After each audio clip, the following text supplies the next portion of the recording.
Hello and welcome to CareSmartz360 On Air. My name is Carolina Gonzaga and I'm one of the sales executives here at CareSmartz. Today, I'm very honored to be joined by Bill Uniowski. I'm so excited to welcome you, Bill. Welcome to the CareSmartz360 On Air podcast. Thank you so much. It's great to be here. Yeah, I'm excited to talk to you because I recently learned of what you do. So, Bill, I want to get to know you. I want to get to know, all about your company and what you do. And I'd love to just start by you explaining exactly what Zinnia is for our Sure. listeners. That'd be great. So, Zinnia is a streaming service, just like YouTube or Netflix, but all of the content has been built specifically for people living with dementia.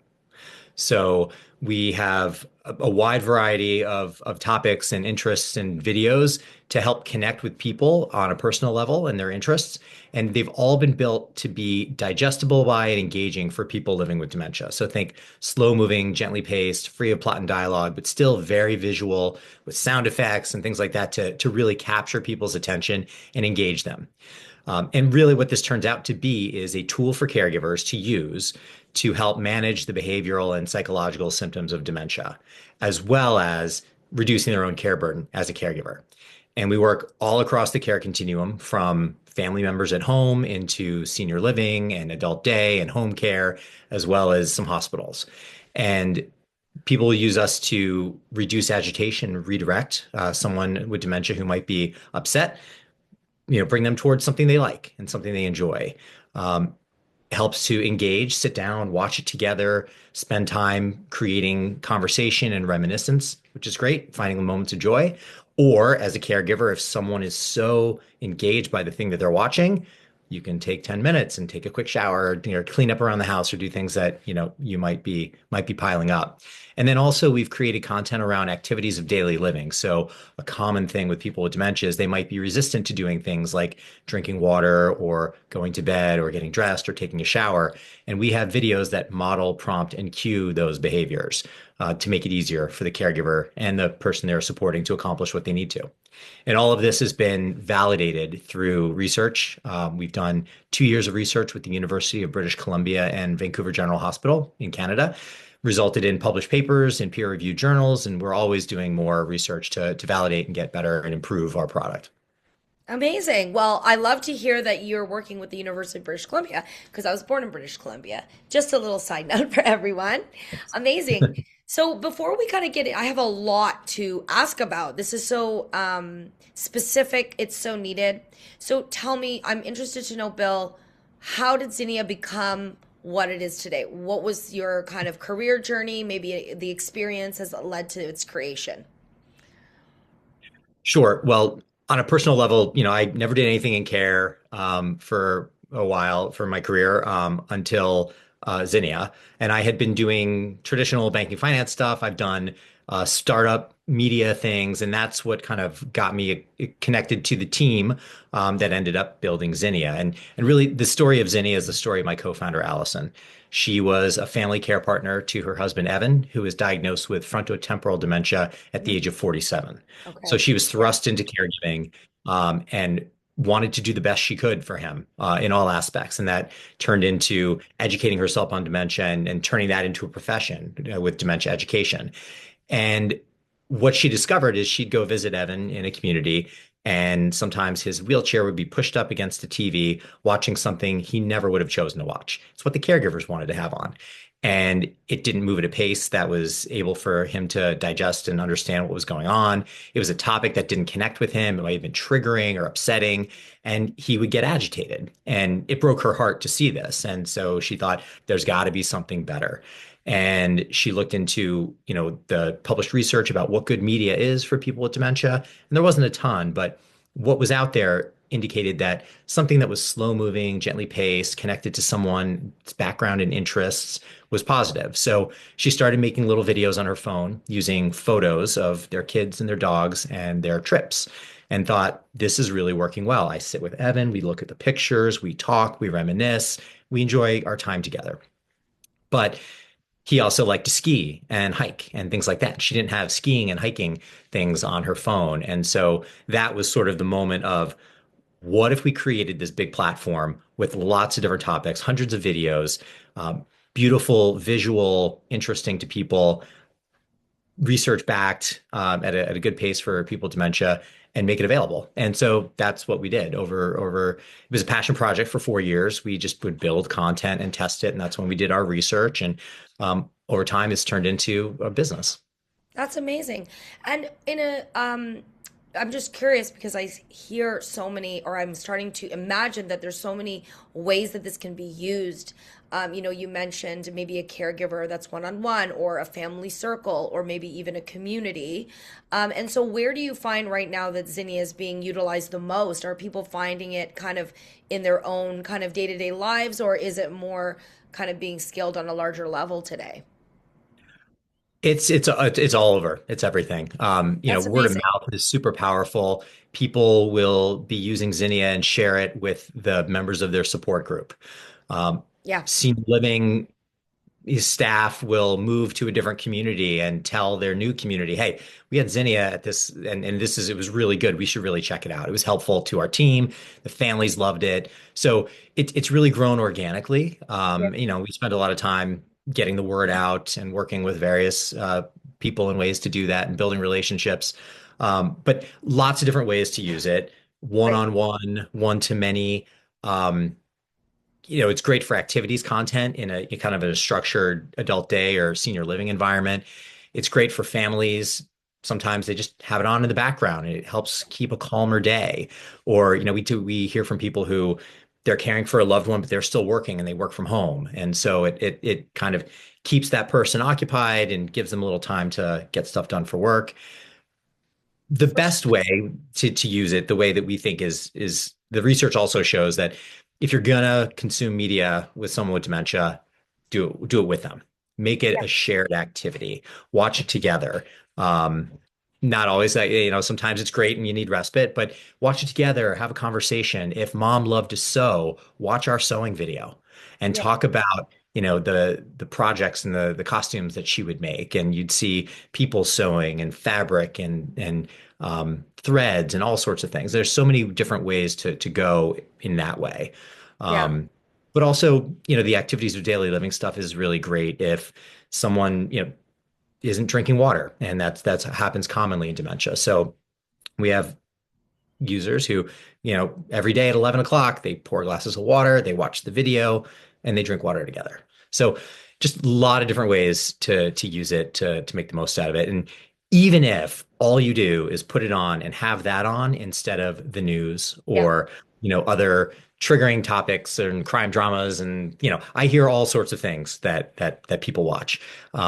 If that's all you use Zinnia for, you're already getting a better outcome. But if you're intentional about how you use it, how you choose what to watch with the person, it's even better. I love the idea of this. And my mother does not have dementia, but she has some impairment cognitively. And recently I realized, well, she sent us all in a very, very AI, it was very obviously fake video from YouTube. So for hours of the day, like, she has a caregiver, but for like, the caregiver can't sit with her next to her every day. She's on her device and messaging the kids.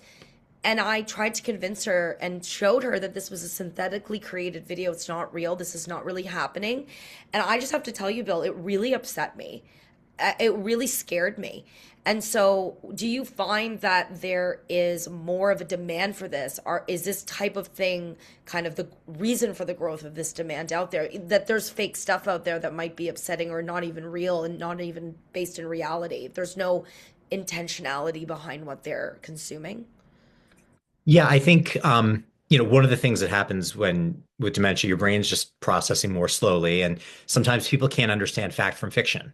Right. And so they see something, whether it's AI synthetic or it's, a television show, and they think what's happening on the TV is happening to them in real Yeah. life. And so, to have a trusted environment where all of the content is appropriate, Yeah. is a real benefit. YouTube, could you find slow moving nature videos on YouTube? Sure. But you never know when it's going to be interrupted by a commercial, what that commercial is Absolutely. going to be. You don't know what the next video that will play in autoplay sequence will be and whether it's relevant and appropriate for people. Yeah. So, for people who want a safe, dementia-friendly, calming, gentle viewing experience, Zinnia is a trusted way to do that. Yeah, for sure. And you're right about what comes next because, oh my goodness, something my daughter, we let her sit in front of the TV and now she's saying, it says if I don't like and describe that I don't love my parents. I'm thinking, wow. And I actually, Bill, that did happen. I thought it was fake, like that she made it up. And then I brought it up at her birthday party and the parents said, oh my gosh, my kid told me the same thing. So there's definitely no rhyme or reason. Well, there is a rhyme or reason, but the algorithm is not meeting the needs of that person that's watching. My question for you as well is when you brought up your business partner and like this specific type of dementia, this was somebody that was younger, frontal lobe, maybe some aggression happening at that beginning. So really needing to protect, that space for him. What has the research done for you guys to kind of diversify? Because dementia, Alzheimer's, again, not the same in anyone, but then very different streams as well. So, what have you learned, or what approach are you taking so that people can kind of navigate what's going to be the most helpful for their specific diagnosis? Yeah, we recognize that there's many different dementias and they all present differently and there's different causes and different. But what we found also within a certain dementia, Alzheimer's, not everyone has the same experience. So within the dementia world, we often say if you've met one person with dementia, you've met one person with dementia. Mm, And so, one of the things that we try to use with Zinnia to make it applicable to as wide a variety of people as possible is to have a large array of topics that are very different, to be able to match with that person and their background and their interests. Because that, if you can connect with who they were, what they are, what's still there, that could be meaningful. Now, we're also asked, is this for mid to late stage? Like, when's the right stage? And that varies as well. I would say that if, my grandmother was watching The Sound of Music and that made her happy, by all means, keep doing it. But if there becomes a time when regular TV just becomes difficult for someone, or stressful or hard to follow, then that's a good time to move to Zinnia.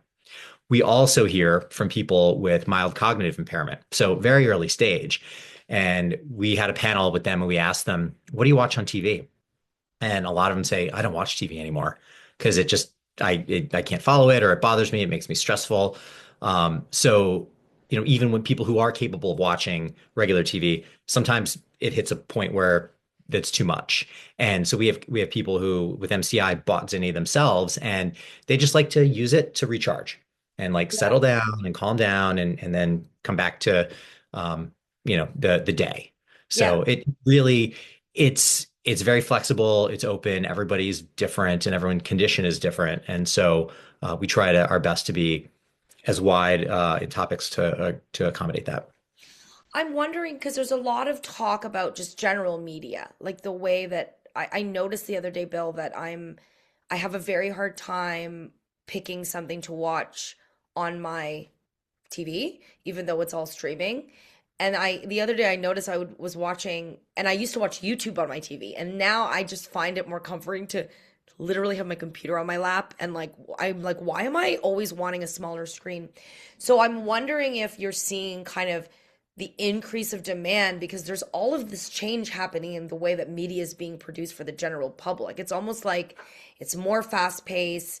It's changed, like the rhythm of it. So has there been an evolving of, like almost do you see a parallel to the changes in greater media to the need of Zinnia in general? I think the changes in media that make content accessible to people at the touch of a button with apps and streaming, we definitely are on that, like riding that wave. Okay. But really, as far as people, Zinnia specifically, it's just people have a need. As a caregiver, you're overburdened, you're stressed out, you're trying to do the best you can for someone, your loved one, or the person you're caring for. But and you need tools and you need options and you're trying different things. And so I think the biggest impediment to people adopting Zinnia is just knowing it exists. Right. That there is something out there that I can use. And yeah, I'm going to give it a try. And gosh, like mom laughed.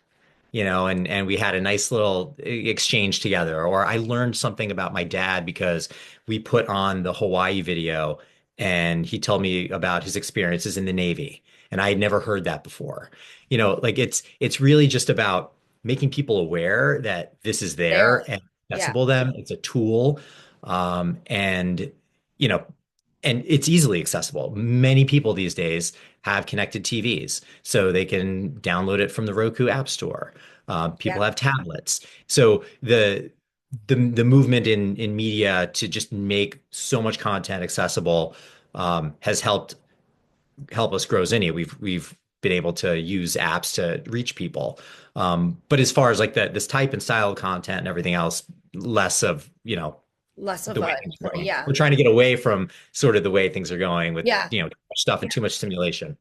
So with somebody like a caregiver that has somebody they want to provide them with the opportunity to consume content on Zinnia, what I'm hearing is that there's a lot of ways that they can do that.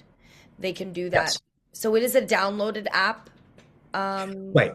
So you can go on the web and find Zinnia at zinniatv.com. You can go on, you can watch videos on your computer. But we also have apps for tablets. So you can put it on, an iPad or another tablet. And then we also have apps for connected TVs. So if you have a Roku or an Amazon Fire or a Google or Android TV or Samsung or Apple TV, not Apple TV Plus streaming service, but the actual Apple TV box that you can use. We're in all of those app stores, and so people can find us there. when so I worked in senior living for many, many years, and there's always a disconnect between the fruitful programming that are offered within a more, independent living scenario, and then the higher acuity. A lot of communities now are only dementia care, only memory care, and others have levels of assisted living, which is more physical, and then dementia, but oftentimes due to availability demand, it's all mixed up. So Exactly. That's what we hear too. yes. So knowing that that is just the age old constant struggle of how to make sure that there is meaningful programming for people that do have those differences in their needs cognitively, how has Zinnia found a way into those spaces on a more like scalable level? What have you been seeing of the effect that Zinnia can have in those scenarios? Well, I think, what's excellent is that a lot of times in these memory care communities and assisted living memory care, there is a real emphasis on engagement and an understanding that having activities and getting people out of their rooms and in the common areas and interacting is a really good thing. Families want to see it. It's good for, the community and the individuals and so on. So a lot of efforts being put into programming. Okay. But that's a lot of work. And also, unfortunately, not a lot of budget is Yeah. dedicated Oh to my gosh, support. Bill, they're definitely not, they don't have time to content create. They're short staffed. Exactly. Right? Yeah. So all of the things that you can do to make that easier, the better. So when we first came out with Zinnia and we started working with senior living, we just assumed that we would just be able to fit right in with their activities content. If they are doing something for Valentine's Day, well, we've got Valentine's Day videos, we have a roses video, we have all this, and we just, kind of assume that they would know as they use Zinnia to incorporate these videos as part of it. But they're so time constrained and busy managing, that sometimes the planning stuff is done quickly. So we started realizing that we needed to be more proactive to better serve the engagement community. So we started putting together activity guides where we actually, suggested activities that they would already do, but then said, and by the way, here's 4 Zinnia videos that work with this. Complement it. You could Yeah. To put it build on in something around it. Yeah. Right. You could put it on in the beginning, and as people are congregating, and it sort of sets the scene of like, oh, I'm watching a Valentine's Day video. I wonder what the activity is going to be.